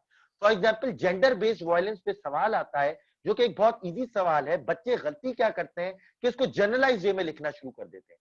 ऐसा नहीं करना, इसको आपने थ्योरी से अटैच करना है। फॉर एग्जांपल मैन फेमिनिज्म है, साइको एनालिटिकल फेमिनिज्म है आपके पास जो है वो रेडिकल फेमिनिज्म है, इनको आपने थ्योरी से अटैच करना है, ठीक है। इसी तरह अगर थ्योरीज आ रही है तो थ्योरीज में आपने एग्जाम्पल देनी है। फॉर एग्जाम्पल लिबरल फेमिनिज्म है, अब लिबरल फेमिनिज्म में आपने एग्जाम्पल देनी है कि फॉर एग्जाम्पल पाकिस्तान में जो है वो अर्ली चाइल्ड मैरिजेस जो है वो है वो प्रमोट होती है, लड़कियों की जल्दी शादी करा दी जाती है। तो ये एक इशू है, को थ्रू लेजिस्लेशन आप जो है वो काउंटर कर सकते हैं। अगर प्रॉपर लेजिस्लेशन हो, जैसे कि सिंध के अंदर लेजिस्लेशन हुई है कि आप 18 ईयर्स से पहले शादी नहीं कर सकते, इस तरह की लेजिस्लेशन की आपने एग्जांपल्स देनी है। अगर थ्योरी आए और अगर इश्यूज आए तो आपने उसको थ्योरी से कनेक्ट करना है, ठीक है। इश्यूज आए तो आपने थ्योरी से कनेक्ट करना है, थ्योरीज आए तो उसको आपने कंटेम्प्रेरी एग्जांपल देनी है। अली ने आपको बताया कहां से प्रिपेयर करना है, मैं भी आपको काफी चीजें बताऊंगा कि इसको किस तरह प्रिपेयर करना है, ठीक है जी। Myth again, one read Amanullah Gondal की बुक पढ़ ले, प्रिपेयर हो जाएगा, प्रिपेयर हो जाएगा। Yes, I am not opposing this argument that you do not prepare gender studies by reading Amanullah Gondal's book, but Amanullah Gondal book is very good for building basic concepts. अगर आपने एक स्टेप मजीद फॉरवर्ड जाना है तो आपने रिसर्च पेपर्स पढ़ने पड़ेंगे। अच्छा, फिर आपने आर्टिकल्स पढ़ने पड़ेंगे जो कि न्यूज़पेपर्स में आता है, अपने आप को उससे सिंक्रोनाइज करना पड़ेगा, लाइन लाना पड़ेगा, ठीक है। और 2-3 मैगजीन्स है, वुमेन रिलेटेड मैगजीन है, वो आपने पढ़ने पड़ेंगे। अब मसला यह है कि क्या आप ये तमाम चीजें पढ़ेंगे तो आपका तो टाइम इसी में जेंडर स्टडीज में लग जाएगा, फिर बाकी के सब्जेक्ट किस तरह प्रिपेयर करेंगे। एट दैट पॉइंट यहां पर हमारी एकेडमी का, हमारी मेंटोरशिप का या हमारा रोल आएगा कि हम जो है वो आपको रिसर्च पेपर्स 15 पेजेस नहीं दें, बल्कि उसकी समरी दें, 1 या 2 पेजेस की समरी दें रिसर्च पेपर्स की, कि भाई ये समरी पढ़ लो, यहां से आप उसको कोट कर सकते हो। जैसे अली ने बताया कि वो आपको अपने नोट्स देंगे from the platform of CSS brainery, तो वो कंपाइल हुए हैं from different books, research papers and internet search. तो वहां पर आपका टाइम सेव हो जाएगा। आप खुद से स्टडी प्रिपेयर करना चाहे, very good, I am not discouraging you to prepare yourself for the subject of gender studies, but अगर आप हमारे पास आ रहे हैं तो मैं उसका बेनिफिट्स बता रहा हूं कि वहां पे आपका टाइम बचेगा, आपको रिसर्च रिपोर्ट्स की एक कंपाइलेशन में एक सूरत मिल जाएगी, आपको बुक की हम बता देंगे, और नोट्स जो है वो पूरे कंपाइल्ड की फॉर्म में आपको मिल जाएंगे, सॉफ्ट कॉपी में वो शामिल है, जिसको हार्ड कॉपी में भी चाहिए वो पोस्ट के थ्रू डिलीवर हो जाएंगे, फिर उसके चार्जेस थोड़े से अलग हो जाएंगे। अच्छा जी, करेक्ट अप्रोच क्या है? बच्चे क्या कर रहे होते हैं इनकरेक्ट अप्रोच में? हेयर एंड देयर जेडब्ल्यूटी की बुक्स ले ली, रूट लर्निंग की विदाउट अंडरस्टैंडिंग द कॉन्सेप्ट, और बोला यार जेंडर स्टडीज तो बहुत आसान है, उस सीएसपी ने या इस सीएसपी ने मुझे बोला था 5 से 6 दिन में तैयार हो जाएगी और अच्छे सब स्कोर आ जाएंगे। ये गलत अप्रोच है। आपने रिस्क नहीं लेना। योर ऑब्जेक्टिव सिर्फ पास करना नहीं है सब्जेक्ट का, हमेशा याद रखना ऑप्शनल को पास करने पे मत जाना। पैराडाइम शिफ्ट आ चुका है सीएसएस के अंदर, अली मेरे साथ बैठे हैं, वो भी एग्री कर रहे होंगे कि एक पैराडाइम शिफ्ट आया है हमारे सीएसएस में। अब जो है it is the game of optionals. अब जो है वो ऑप्शनल्स की एक गेम है, जिसने ऑप्शनल्स में ज्यादा अच्छे नंबर लिए वो जो है उसका अच्छा रैंक आएगा। तो आपने ऑप्शनल्स इस तरह तैयार करना है कि आप उसमें कम से कम 60 प्लस स्कोर करें, एटलीस्ट 50 प्लस स्कोर लाजमी है। वो किस तरह आपका स्कोर आएगा? First one, develop understanding of the subject. Understanding बहुत जरूरी है जी हर सब्जेक्ट की। रूट लर्निंग पे नहीं जाना, अंडरस्टैंडिंग बहुत जरूरी है। अब वो अंडरस्टैंडिंग कैसे होगी? जब आप थ्योरीज को उसको बड़ा अच्छा पढ़ेंगे, चाहे सोशियोलॉजी हो, एंथ्रोपोलॉजी हो, क्रिमिनोलॉजी हो या जेंडर स्टडीज हो। मैं हमेशा सब्जेक्ट स्टार्ट ही थ्योरीज से करा रहा होता हूं, और मैं पूरा प्रॉपर टाइम देता हूं थ्योरीज को कि आप उसको समझ जाए। आप समझ लें 40% आप सब्जेक्ट समझ गए। Relate each and every issue to feminist perspective. आपने हर इशू को फेमिनिस्ट पर्सपेक्टिव से रिलेट करना है और उसको डिफाइन करना है। फॉर इंस्टेंस फेमिनिस्ट पर्सपेक्टिव से किस तरह? जी आपकी, जैसे मैंने जेंडर बेस्ड वायलेंस की बात की, वो इशू है, आपको फेमिनिस्ट पर्सपेक्टिव से करना है कि भाई इसके पीछे क्या क्या वजह हो सकती है। क्या इसके पीछे लिबरल फेमिनिज्म है, रूल्स रेगुलेशंस की इंप्लीमेंटेशन में कमी है, या रेडिकल फेमिनिज्म है, ठीक है, पैट्रियार्की का इशू है, या सोशल फेमिनिज्म है। For instance gender based theories है, जेंडर बेस्ड अप्रोचेज है, मॉडर्नाइजेशन की थ्योरी है, वर्ल्ड सिस्टम थ्योरी है हमारे पास। तो क्या हमें सिर्फ ये मॉडर्नाइजेशन थ्योरी बता दूं या वर्ल्ड सिस्टम थ्योरी बता दूं, दैट्स इट? नहीं जी, उसमें आपने फेमिनिस्ट अप्रोचेस जरूर देनी है कि वर्ल्ड सिस्टम अप्रोच के पीछे फेमिनिस्ट अप्रोच क्या है, फेमिनिस्ट क्रिटिसिज्म क्या है, तब जाके आप उसके अंदर अच्छा स्कोर करेंगे। Explain each problem from the lens of gender, give contemporary example where you discuss theories of gender. जब भी थ्योरीज को डिस्कस करें तो कंटेम्प्रेरी एग्जाम्पल जरूर दें। आप फेमिनिस्ट मूवमेंट्स को डिस्कस कर रहे हैं तो आप पाकिस्तानी फेमिनिस्ट मूवमेंट जो करंट है उसको आप जरूर डिस्कस करें। फॉर एग्जांपल एक फेमिनिस्ट मूवमेंट रिसेंटली निकली थी, जहेजखोरी बंद करो, ठीक है, आपकी पूरी मीडिया इंडस्ट्री ने उसमें पार्टिसिपेट किया, आप उसकी एग्जांपल दे सकते हैं। Beat me if you can, उसकी एक कैंपेन शुरू की थी कि मुझे फिजिकली बीट ना करो, अगर मुझे बीट करना है तो मुझे एकेडमिक्स के ग्राउंड में बीट करो, प्रोफेशनल ग्राउंड में बीट करो, डिफरेंट प्रोफेशनल प्रोफेशंस के अंदर बीट करो। ये कैंपेन थी, ठीक है। ही फॉर शी कैंपेन है यूनाइटेड नेशंस की, आप उसको कोट कर सकते हैं। तो आप कंटेम्प्रेरी इश्यूज को भी जेंडर बेस्ड थ्योरीज के अंदर उसको एग्जाम्पल के तौर पर आप कोट कर सकते हैं जी। आगे बढ़ते हैं, डिस्कशन ऑन द सिलेबस।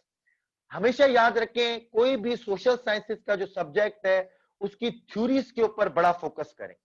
यहां पर जो हमारे पास थ्योरीज है, theories of feminism, liberal feminism, social feminism, radical feminism, psychoanalytical feminism, men's feminism, postmodern feminism, इसके ऊपर पूरा फोकस दिया जाएगा। इसको प्रिपेयर किस तरह करते हैं? डेफिनेशन क्या है, कॉन्सेप्ट क्या है लिबरल फेमिनिज्म का, इसके प्रोपोनेंट्स कौन है, इसके इश्यूज, फोकस एरियाज क्या है, गोल्स क्या है, main means use to achieve that goals, कौन से मीन्स यूज किए गए, क्या लेजिस्लेटिव मीन्स यूज किए गए, रेडिकल मीन्स यूज किए गए, प्रोटेस्ट यूज किए गए, कौन से मीन्स यूज किए गए, प्रैक्टिकल मैनिफेस्टेशन क्या है, इस थ्योरी की वजह से कौन सी मूवमेंट्स इनिशिएट हुई all over the world, achievement क्या है इसकी, एंड देन क्रिटिसिज्म। ये 7 एरियाज हैं जो हम हर थ्योरी में कवर करेंगे।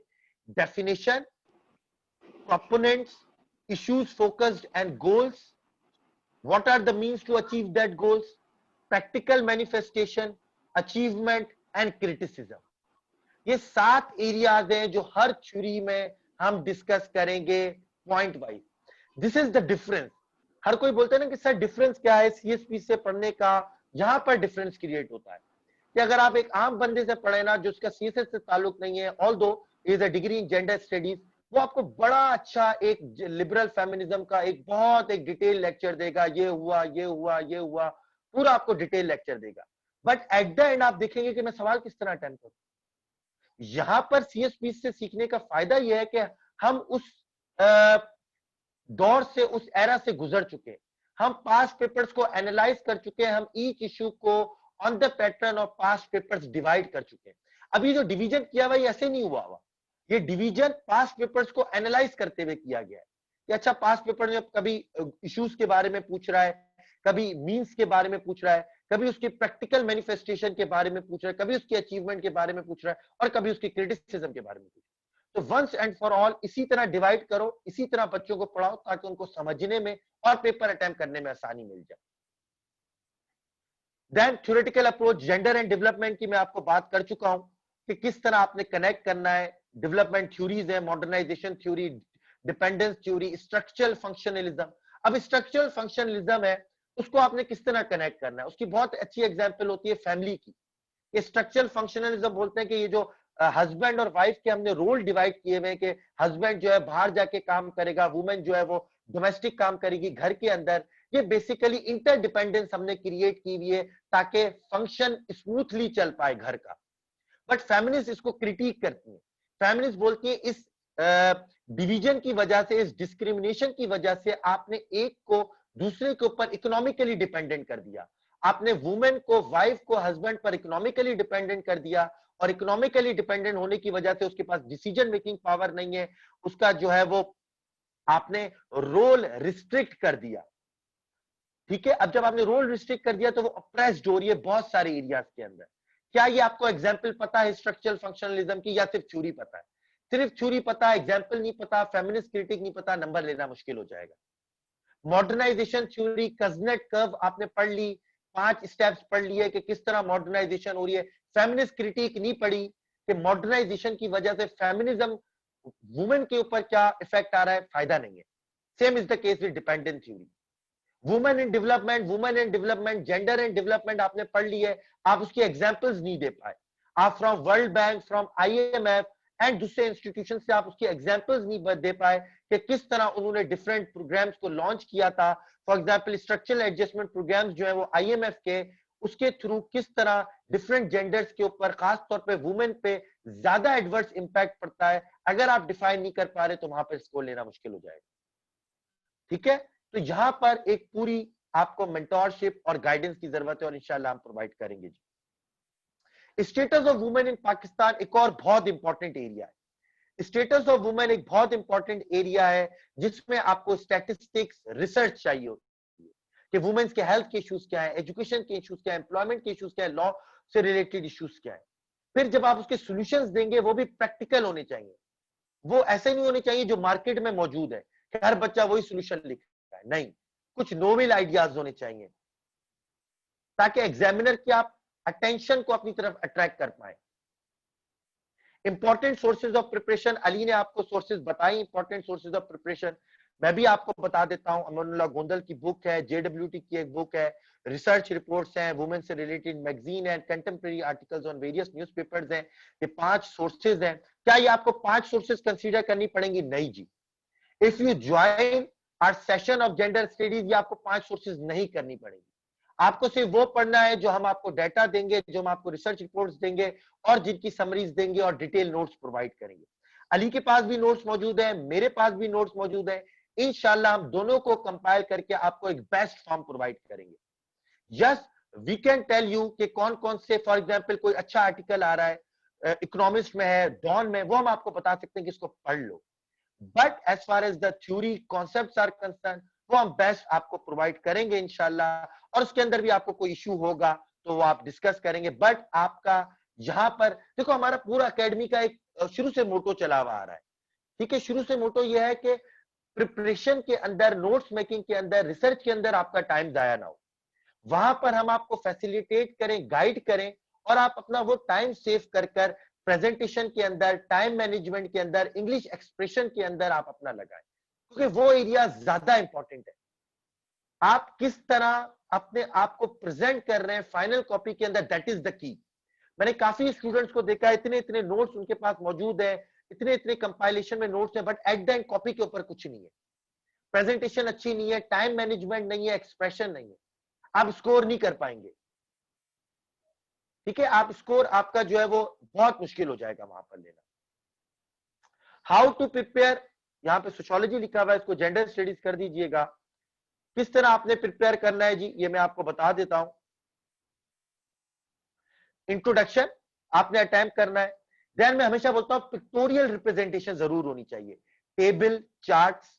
देन आपने पूरा आंसर अपना मेन हेडिंग्स और सब हेडिंग्स में डिवाइड करना है। एग्जाम्पल्स दे रहे हैं तो सेपरेट हेडिंग होगी एग्जाम्पल की। किसी थ्योरी के अंदर आप एग्जाम्पल दे रहे हैं तो उसकी सेपरेट हेडिंग देके बताओ कि मैं यहाँ पे एग्जाम्पल दे रहा हूं।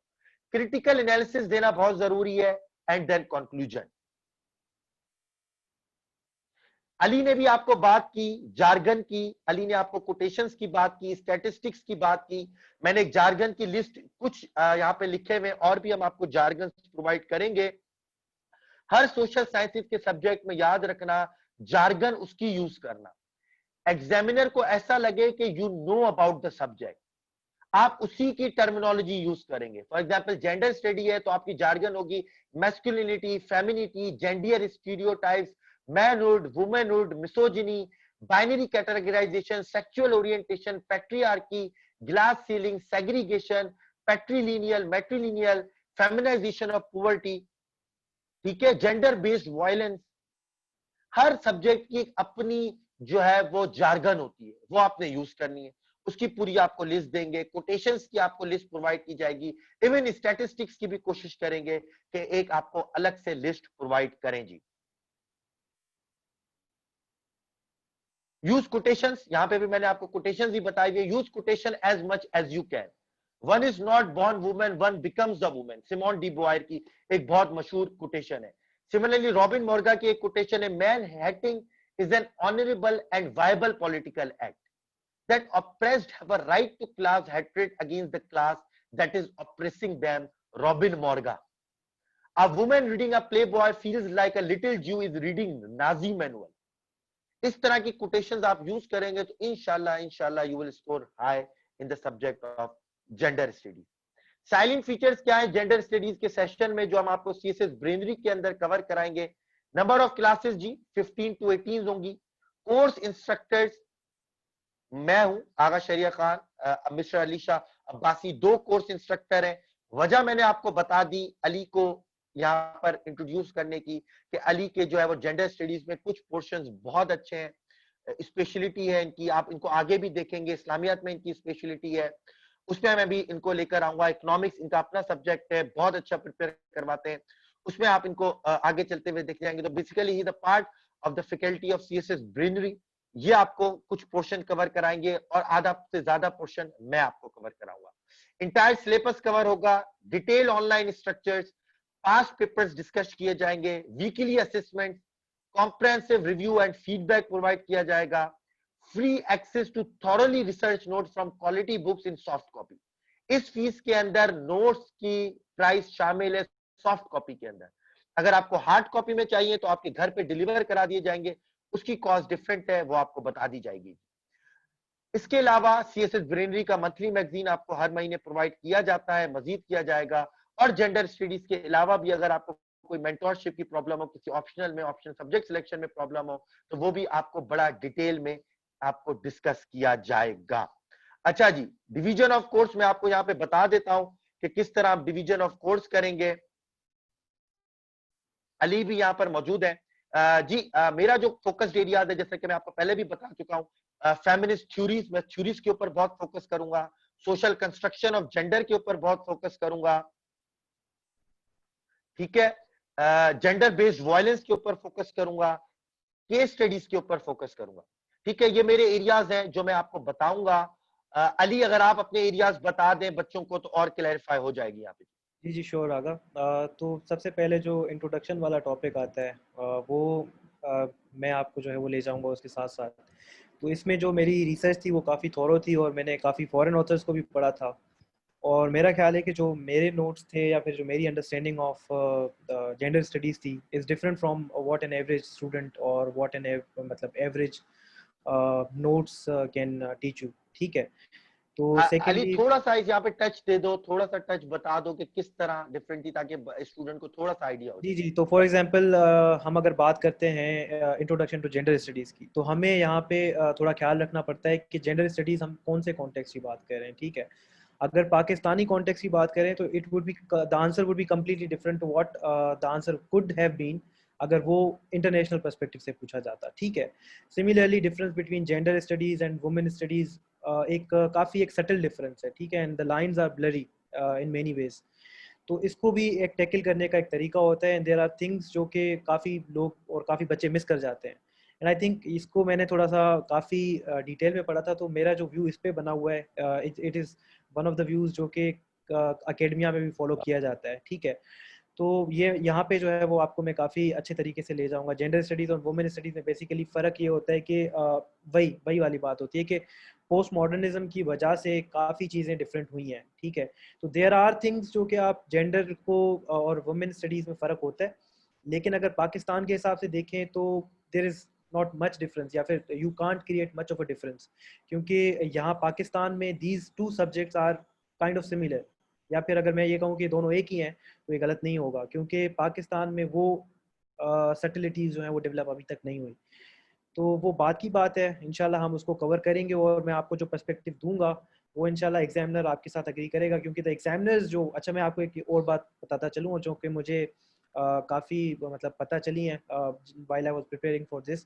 तो सीनियर्स ने भी बताई और जिन्होंने सीएसपीज जो थे मेरे सीनियर्स, तो उन्होंने भी बताई। तो जो जेंडर स्टडीज़ के एग्जामिनर्स होते हैं ना, they are not your average examiners, they are basically they belong to the academia, और उनकी जो अंडरस्टैंडिंग ऑफ जेंडर स्टडीज़ है इट इज़ मतलब काफ़ी अच्छी होती है। ठीक है, तो वो एक्सपेक्ट करते हैं कि जो बच्चा आ रहा है उसकी जो अंडरस्टैंडिंग ऑफ जेंडर स्टडीज़ है या फिर जो अंडरस्टैंडिंग ऑफ टॉपिक्स है वो अच्छी है। ठीक है, इसी तरह फिर multidisciplinary nature of gender studies, this is something which is very easy to understand. और इंशाल्लाह जब हम इसको लेके चलेंगे तो इसमें आपको, अच्छा इसमें मैंने थोड़ी सी स्ट्रेटजीज यूज़ की थी, तो इंशाल्लाह मैं आपको वो भी समझाता जाऊँगा, क्योंकि मल्टी डिसिप्लिन नेचर में इट्स बेसिकली कुछ ज़्यादा नहीं है, लेकिन क्योंकि हमने सीएसएस पर्सपेक्टिव से पढ़ना है and unfortunately we have to divide it into headings, तो वो वाला जो काम होगा वो इंशाल्लाह मैं आपको समझा दूंगा और आप इसको अच्छी तरह से टैकल कर सकते हैं। सिमिलरली अच्छा नॉट अली, ओनली, यहाँ पर एक बात मैं ये बोल दूं, आपने बड़ा अच्छा बोला कि for instance difference between gender and women studies में बच्चे सिर्फ एक पैरा कर लेते हैं।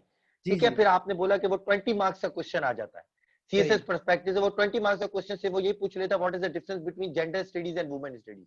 अब वहां पे बच्चा परेशान हो जाता है कि भाई अब इसको 20 मार्क्स का कैसे लिखें। जैसे आपने बोला multiple disciplinary nature of gender studies, यहाँ पे कोई मच डाटा या इंफॉर्मेशन मौजूद नहीं है। तो बिल्कुल आपका ये बिल्कुल। बड़ा अच्छा पॉइंट है कि उसको मैं पूरा डिटेल में बताऊंगा कि आपने 20 मार्क्स में किस तरह लिखना है। जी जी बिल्कुल एग्जैक्टली। और उसके अलावा फिर आपको पता है कि यार एग्जामिनेशन टेक्निक्स होती हैं, तो वो आगा ने ऑलरेडी डिस्कस की हुई है, तो इंशाल्लाह जो है ईच टॉपिक के साथ हम लोग उन चीज़ों को भी डिस्कस करेंगे। अच्छा, मेरा जो पर्सपेक्टिव है और जो व्यू है वो इस तरह से है कि मैं हर सब टॉपिक के बाद आपको बताता जाऊं कि इसमें कौन से जार्गन आएंगे पहली बात, सेकेंडली उसमें कौन से स्टेटिस्टिक्स होंगे जो आप यूज़ कर सकते हैं, what are some of the authors and sources that you can use, ये वाली चीज़ें मैं भी आपको बताता जाऊंगा, ताकि चीज़ें जो हैं वो पीस मील में हों, तो ताकि आपकी अंडरस्टैंडिंग जो हो वो अच्छी बनती जाए और मतलब एक स्टेप वाइज चीज़ जो है वो आपकी समझ भी जाते जाए। सेकेंडली सोशल कंस्ट्रक्शन जो है वो आगा कर रहे हैं, तो उसके बाद जो फेमिनिस्ट मूवमेंट्स हैं इन पाकिस्तान एंड इंटरनेशनल, वो मैं कर लूँगा। जेंडर एंड डेवलपमेंट काफ़ी अच्छा मैंने रिसर्च की हुई है थॉरो, वो मैं कर लूँगा। उसके अलावा जेंडर एंड गवर्नेंस आ जाता है, तो इंशाल्लाह वो भी हम मतलब मैं आपको जो है वो इसमें असिस्ट करूँगा इंशाल्लाह। चले जी।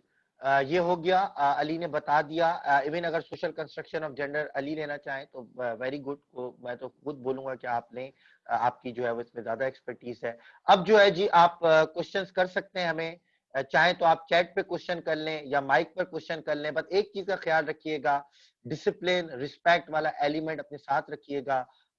थोड़ा सा इमेच्योर लोग हो जाते हैं वो ना करिएगा। We are open to the question, basically we are open to the house, to all of your questions। अगर किसी के पास questions हैं तो आप मुझसे भी पूछ सकते हैं, अली से भी पूछ सकते हैं, जिससे आपने पूछना है बोल दें कि सर हमने आपसे पूछना है, या अगर जनरल वे में आपने पूछना है तो पूछ लें, हम दोनों आपको उस क्वेश्चन का रिप्लाई कर देंगे जी। जिसने भी पूछना है जी वो पूछ सकते हैं।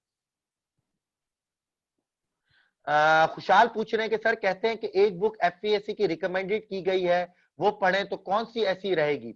अच्छा जी, इस पे मैं भी डिपेंड करता हूँ। यहाँ पे अगर आप एफपीएससी की बुक्स के नाम देखें ना तो कोई ऐसी एक बुक है नहीं जिसके ऊपर पूरी जो है वो जेंडर स्टडीज कवर हो रही हो। स्टार्ट में देखो तो इसने थ्योरीज बताया हुआ है, वहां से थ्योरीज कवर हो सकती हैं। The state of discipline of women studies in Pakistan, ये पूरी वुमेन स्टडीज से जो है वो पिन पॉइंट है बुक सिगॉल की। ठीक है, तो अभी तक कोई ऐसी बुक नहीं है जो एफपीएससी ने रिकमेंड की जो पूरे जेंडर स्टडीज को कवर करे, अनफॉर्चुनेटली।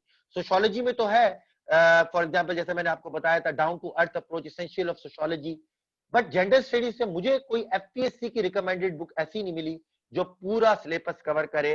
अगर अली को पता है तो अली आपको बताएंगे। जी मैं ऐड करता जाता हूँ यहाँ पे। मैंने ये चीज़ मेंशन की थी कि जेंडर स्टडीज़ का जो सिलेबस है काफ़ी रिफाइंड है, and it has to do with academia जो यहाँ पे इसको टैकल कर रहा है। तो यहाँ पे अगर आप इवन बुक्स की लिस्ट देखते हैं तो काफ़ी मतलब क्वालिटी बुक्स हैं, ठीक है। और अगर आप पढ़ने के लिए जाते हैं तो मतलब काफ़ी टाइम लग जाएगा, बेसिकली मैं ये कहना चाह रहा हूँ। और इसमें अगर आप देखें तो एक एक बुक जो है वो एक एक सब टॉपिक को हिट कर रही है या दो दो सब टॉपिक्स को हिट कर रही है।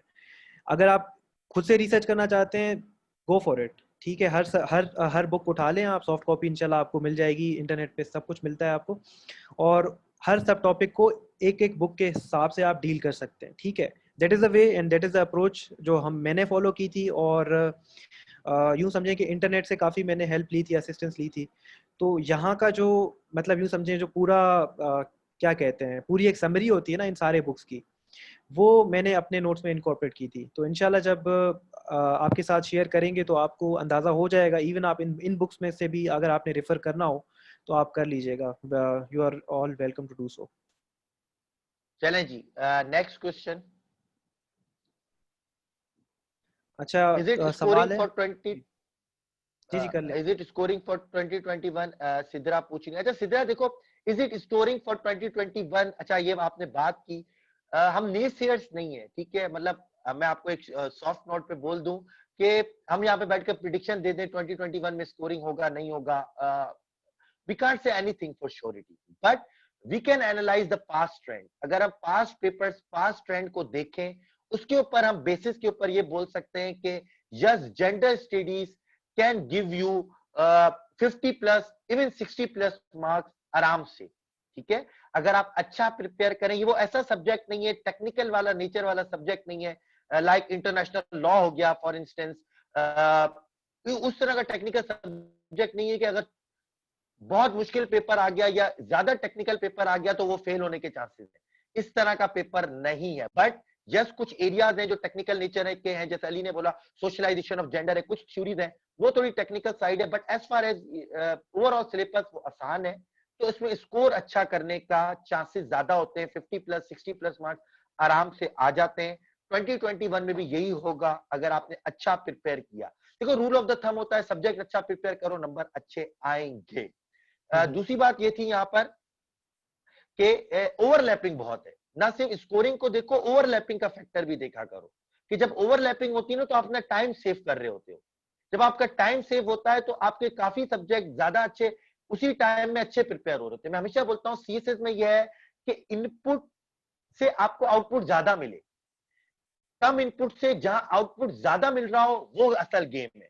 ज्यादा आउटपुट देके कम, ज्यादा इनपुट देके कम आउटपुट लेने वाला गेम अच्छा नहीं है, ठीक है। वो करोगे बहुत ज्यादा टाइम मिल जाएगा और फिर वहां पर मसला होगा दूसरी चीजों में, इंग्लिश के अंदर, प्रेसी के अंदर, एसए के अंदर, ठीक है जी। अली आप इसके ऊपर कुछ बोलना चाहे तो।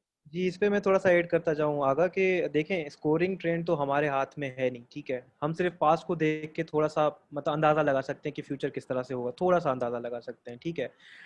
तो जिस तरह से आपने कहा और जिस तरह से मैंने भी पहले मेंशन किया हुआ था, gender studies is generally a high scoring subject, ठीक है। उसकी वजह ये है कि नया सब्जेक्ट है और बच्चे जल्दी पिकअप कर लेते हैं।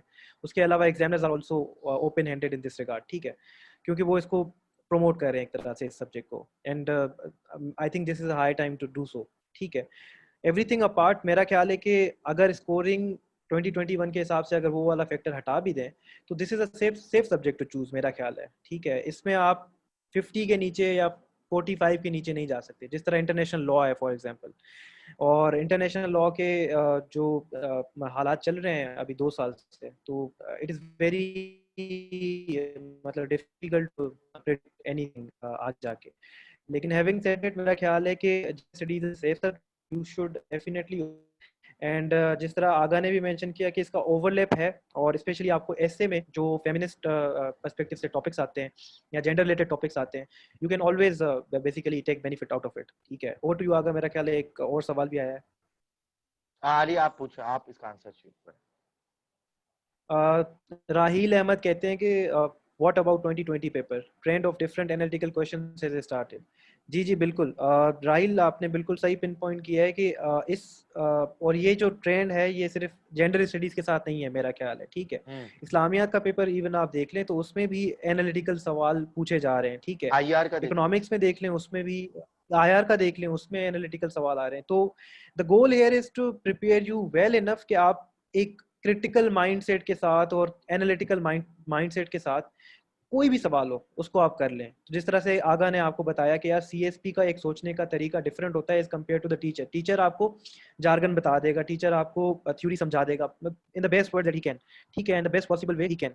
लेकिन एक सीएसपी एक एग्जामिनेशन पर्सपेक्टिव के साथ जब आपको समझाएगा चीज़ें, these are going to be different than the teacher, ठीक है। और उसकी वजह ये होती है कि हम हमेशा एक एनालिटिकल अप्रोच के साथ आते हैं कि यार पाकिस्तान की सोसाइटी में फॉर एग्जांपल एक कॉन्सेप्ट किस तरह से आता है, ठीक है, या फिर जेंडर थ्योरीज जो हैं वो डिफरेंट इश्यूज को किस तरह से हम जो है वो टेकल कर सकते हैं। तो ये वाली चीज़ें जो होती हैं वो एनालिटिकल अप्रोच अडॉप्ट करके आप इंशाल्लाह कोई भी सवाल आ जाता है। 2020 का अगर आप देख लेते हैं तो उसमें कोई भी अगर सवाल उठा लें तो मेरा नहीं ख्याल कि अगर गाइडेंस हो वो मैं वाली, निकाल लेता हूँ मेंटोरशिप हो वो 2020 का वाली। पेपर, तो ज्यादा आसान हो जी जाएगा, निकाल लें, बिल्कुल बिल्कुल निकाल लें, ताकि वो एक पर्सपेक्टिव ताकि मिल जाए। बच्चों को थोड़ा पर्सपेक्टिव मिल जाए। हमारी हमेशा से कोशिश हो रही होती है कि CSS 2020 gender studies paper CSS forum पर होगा या जेडब्ल्यूटी पर भी हो सकता है। अच्छा, एक और चीज़ जो मैंने आपको जेंडर स्टडीज़ के लिए बताई और आगा ने भी जो है वो शेयर की थी, वो ये कहा था कि यार इसका जो इम्पेक्ट होगा आपकी पर्सनैलिटी पे भी होगा और थिंकिंग पैटर्न्स पे भी होगा। क्योंकि यार एक ऐसा सब्जेक्ट है सोशल साइंसेज में, this is one of the मतलब गुड थिंग्स कि आप मजबूर होते हो किसी भी इशू को सोचने से, ठीक है।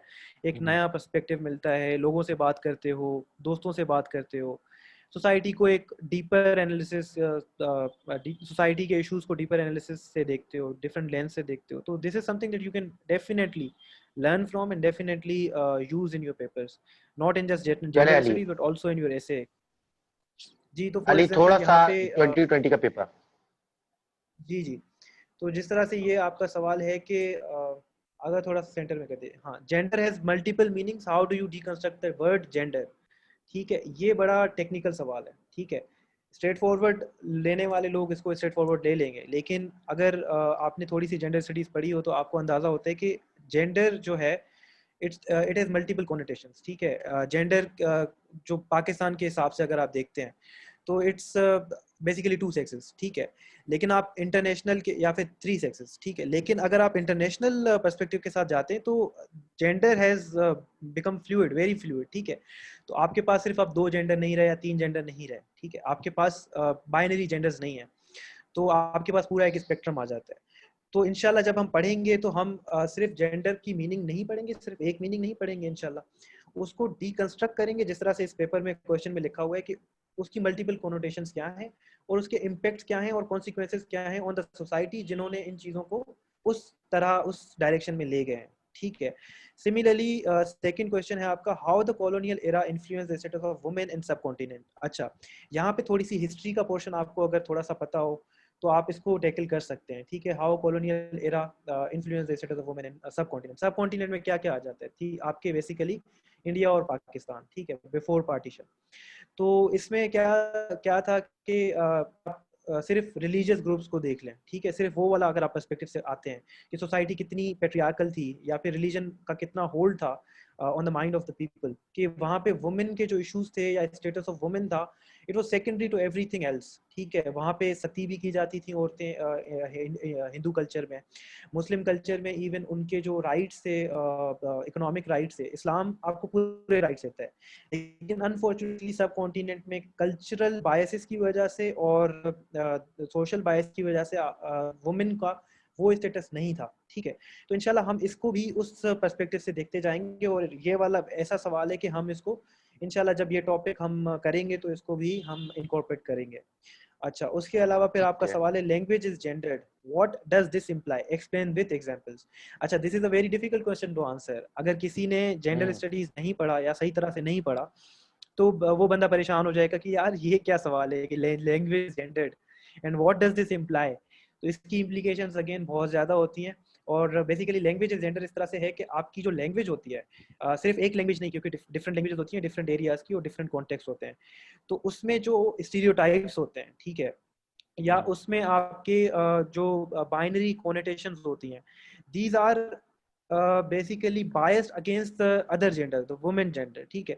तो आपने वो चीज़ें यहाँ पे जो है वो डालनी है। और एग्जांपल्स आप किस तरह से दे सकते हैं, एग्जांपल दे सकते हैं आप from the US, from China, या फिर फ्रॉम पाकिस्तान, या फिर सब कॉन्टिनेंट। तो ये वाली जो from media international industries, perspective वाली बात है, जी, फ्रॉम मीडिया इंडस्ट्रीज दे सकते हैं, काफ़ी मीडिया चीज़ें हैं। इंडस्ट्रीज हो गई। इवन अगर आप देखें तो हमारी अनफॉर्चुनेटली जो अब्यूजेस हैं वो भी जेंडर वाइज्ड होती है, ठीक है। बिल्कुल मतलब सो बिल्कुल मैनी, आप अगर वो देखें तो सो मैनी आपके पास आपको मिल जाएंगे, Spiderman, Superman, Ant Man, and there is only one Wonder Woman, ठीक है। तो यहाँ पर वो भी बिल्कुल आपका बिल्कुल बिल्कुल। चेंज आ रहा होता है, बिजनेसमैन, ब्रदरहुड, ठीक है। तो ये आप अच्छा, फिर इसमें देखो लैंग्वेज जेंडर्ड में सिर्फ एग्जांपल्स लिख के खत्म नहीं करना काम।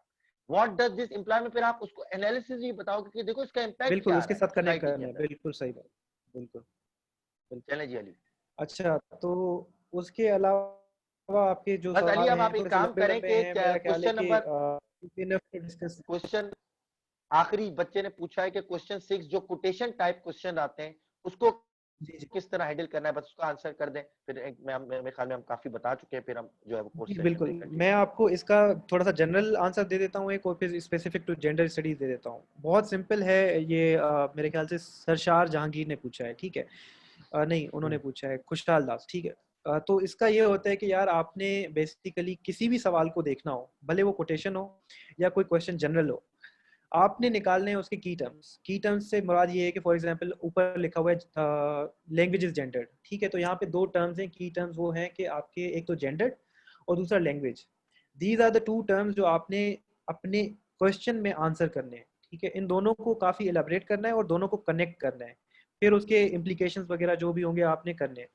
और अगर आप स्पेसिफिकली जेंडर स्टडीज में पूछते हैं तो आपके पास आता है ये वाला जो आपने कोटेशन दिया हुआ है, ठीक है।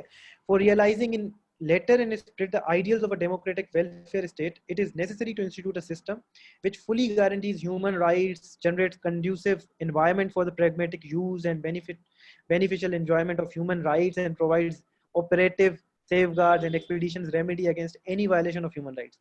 ये एक बहुत लंबी चौड़ी और बहुत एक मतलब लोडेड एक स्टेटमेंट है, ठीक है। तो इसमें आपने करना ये है कि इसको आपने ब्रेक डाउन करना है। ब्रेक डाउन इस तरह से करना है कि आपने देखना है कि यार इसमें कीवर्ड्स क्या हैं। एक तो पहला जो आपको सबसे पहले जो नजर आता है वो है डेमोक्रेटिक वेलफेयर स्टेट, ठीक है। इसको आपने आइडेंटिफाई कर दिया।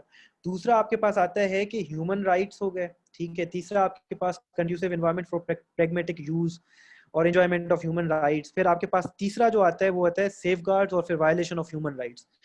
इन चारों की पॉइंट्स को आपने डिस्कस करना है और छेड़ना है और एलेबरेट करना है। उसके बाद इन पर्सपेक्टिव में और इन्हीं कॉन्टेक्स्ट में आपने आंसर करना है। और इंशाल्लाह ये हम जब अटेम्प्ट करेंगे आगे जाके तो आपको ज़्यादा ये चीज़ें क्लियर हो जाएंगी, क्योंकि जब आप रिटन में अटेम्प्ट करोगे और उसमें हमारा फीडबैक आपको मिलेगा तो इंशाल्लाह काफ़ी चीज़ें रिफाइन होंगी, आपके कॉन्सेप्ट रिफाइन होंगे, तो आपको ज़्यादा समझ आएगा। फिलहाल शायद आपको यहाँ पे समझ ना आ रहा हो, लेकिन इंशाल्लाह हम जब आगे जाएंगे तो इसको डिस्कस करेंगे इन डिटेल। ओवर अच्छा, टू यागा। इसमें मैं एक और बात ऐड करता चलूं। देखो, जब भी एनालिटिकल पेपर आए ना इस तरह का, तो आप लोगों ने एरिस्टोटल और प्लेटो नहीं बनना, ठीक है। उसमें सबसे पहले ये अप्रोच होनी चाहिए कि वो क्वेश्चन पिक करूं जो रिलेटिवली इजी है दूसरे से। मैं ये ना सोचूं कि मैं यहां पर वो क्वेश्चन पिक करूं जो मेजॉरिटी नहीं कर रही होगी, और फिर मैं एग्जामिनर को अपनी जो है वो लेवल ऑफ अंडरस्टैंडिंग बताऊं कि देखो मैं कितना एक्सपर्ट हूं। नहीं जी, simple simple best category, easy questions के ऊपर जाओ। इजी इसमें सबसे पहले आखिर के दो क्वेश्चन सबसे इजी क्वेश्चंस है। नीचे वाले क्वेश्चंस में उसमें शर्मीन उबैद चुनवाई की दो डॉक्यूमेंट्रीज के बारे में बात की हुई है। एक एसिड अटैक्स के ऊपर थी, एक गर्ल इन द रिवर है, उसके ऊपर बात की हुई है, उसका कॉन्टेक्स्ट क्या था, उसकी वजह से क्या क्या लेजिस्लेशन पास हुई। सिंपल सा क्वेश्चन है, सोचने की आराम से हो जाएगा। क्वेश्चन नंबर 7 में जेंडर बेस्ड वायलेंस की बात की हुई है, खासतौर पर पावर एंड कंट्रोल रिलेशनशिप की। इजी क्वेश्चन है। दो सवाल आपने नीचे से किए, एक वही जेंडर एज मल्टीपल मीनिंग, अगर किसी ने अच्छा प्रिपेयर किया हुआ हो, या कॉलोनियल एरा का इन्फ्लुएंस, क्योंकि ये डायरेक्ट पार्ट है आपका जेंडर एंड डेवलपमेंट का, कॉलोनियल एरा, वो डायरेक्ट अगर आपने प्रिपेयर किया तो 3 क्वेश्चंस आपके डायरेक्ट हो गए। तो अगर आपने ये 3 क्वेश्चन पेपर में डायरेक्टली जाके अटेम्प्ट कर लिए, या आपने उसके ऊपर सर्किल कर लिया ये मैं अटेम्प्ट करूंगा, तो आपका कॉन्फिडेंस का लेवल यहां से यहां चला जाएगा। फिर आप बोलेंगे कि अब एक सवाल बचा है, अब मैं आराम से एक सवाल को सोच समझ के कर लूंगा। शुरू में ही डिफिकल्ट क्वेश्चन पे चले गए, फॉर एग्जाम्पल क्वेश्चन नंबर 6 के ऊपर या 5 के ऊपर या 4 के ऊपर, वहां पर फंस जाओगे। वहां पे कॉन्फिडेंस लेवल एकदम शटर हो जाएगा, पैनिक हो जाओगे कि कहीं फेल ना हो जाओ। ये हरकत नहीं करनी, ठीक है। सिंपल काम, पहले वो क्वेश्चन करने जो सबसे इजी और रिलेटिवली, फिर हम जो है वो दूसरी चीजों के ऊपर जाएंगे। जैसा कि अली ने भी आपको बताया, ईच एंड एवरी कॉन्सेप्ट इंशाल्लाह क्लियर होंगे आपके जेंडर स्टडीज के अंदर। और कोई क्वेश्चन है तो आप पूछ लें, मेरे ख्याल में अब कोई क्वेश्चन नहीं है जी। What should be the optimum length of answer and how many codes should we incorporate in each question? सरशार Jahangir. सरशार, हमेशा मैं ये बोलता हुआ आ रहा हूँ कि सीएसएस में क्वांटिटी भी मैटर करती है क्वालिटी के साथ साथ। तो 6 to 7 pages I think is appropriate length for any answer. जहां तक कोटेशन का ताल्लुक है, तो अगर ईच हेडिंग में एक कोटेशन हो बेहतर है, नहीं भी है तो अगर आप 7 पेजेस का आंसर लिख रहे हैं, उसमें 4 to 5 कोटेशंस अगर आप लिख रहे हैं, उसमें एक जगह दो जगह आपने पिक्टोरियल रिप्रेजेंटेशन की हुई है थ्रू ग्राफ एंड चार्ट्स की सूरत में, एक दो जगह आपने एग्जांपल्स दी हुई है, तो एक कंप्लीट पैकेज आपका आंसर का हो जाता है विद क्रिटिकल एनालिसिस के साथ। तो आपका एक बहुत अच्छा स्कोर आ जाएगा। मेरे ख्याल में अली भी इस बात से एग्री करेंगे। जी जी, थोड़ा सा ऐड करता जाऊँ, ज़रूरी नहीं है कि सिर्फ आप कोटेशंस जो हैं वो कोटेशंस की क्वांटिटी के हिसाब से जाएं। यू कैन ऑलवेज मतलब differentiate your answer by incorporating different authors, उनकी थ्योरीज डिफरेंट आप बताते जाएं, या स्टेटिस्टिक्स यूज़ कर लें जहाँ पे मतलब कॉन्टेक्स्ट बनता है। फॉर एग्जांपल कॉलोनियल एरा है, अगर वहाँ से कोई स्टेटिस्टिक्स आपको याद है या कोई फैक्ट याद है, तो आप वो वहाँ पे कोट कर सकते हैं, उसको अंडरलाइन कर दें, and the examiner will be impressed and he will reward you accordingly इंशाल्लाह। तो ये चीजें आपने जरूर करनी है। चले, मतलब पॉइंट यही है कि आपने हर आर्गुमेंट को सब्सटेंशिएट करना है, जी, ठीक है। Basically each and every argument आपने सब्सटेंशिएट करना है। So this is it for today's session. उम्मीद है कि वो बच्चे जो हमारे सेशन ज्वाइन करेंगे, यहाँ पे डिटेल्स मौजूद है जी सेशन की। मैं डिटेल अपना नंबर भी यहाँ पे मेंशन कर देता हूँ उन बच्चों को जो रजिस्टर होना चाहते हैं। हमारी जी ट्यूसडे वाले दिन पहली क्लास होगी जेंडर स्टडीज की, यानी संडे और मंडे का हम आपको टाइम दे रहे हैं रजिस्टर्ड के लिए। अराउंड 15 स्टूडेंट्स ऑलरेडी रजिस्टर्ड हो चुके हैं। जिसने रजिस्टर्ड होना है वो जो है वो तमाम जो है वो यहाँ पे मैं ऑल किस तरह सेंड होगा, एवरीवन इन अ मीटिंग। अच्छा, ठीक है, तो आप यहाँ पे व्हाट्सएप करें, आपकी रजिस्ट्रेशन हो जाएगी। ट्यूसडे को हमारी पहली रेगुलर क्लास है रजिस्टर्ड स्टूडेंट्स की, इंशाल्लाह वो हम लेंगे, स्टार्ट करेंगे जेंडर स्टडीज को। जिनको नहीं ज्वाइन करना उनके लिए भी आज का सेशन प्रोडक्टिव रहा होगा, उनको कुछ ना कुछ जो है वो समझने के लिए मिला होगा और उनको इंशाल्लाह फायदा होगा। Thank you very much ji again Ali, thank you very much. आपका खास तौर पे बहुत शुक्रिया कि आपने ओरिएंटेशन सेशन के लिए टाइम निकाला और ना सिर्फ एक गाइडेंस दी बल्कि पास्ट पेपर्स को एनालाइज करते हुए भी बच्चों को जो है वो कोशिश किया कि अपने पास से पूरी तौर पर फैसिलिटेट किया जाए। इंशाल्लाह फिर हम रेगुलर क्लासेस में आपको कंटिन्यूस देखेंगे और आप बच्चों से इन टच भी रहेंगे जी। Thank you very much. Thank you for all the participants जिन्होंने ये लेक्चर ज्वाइन किया।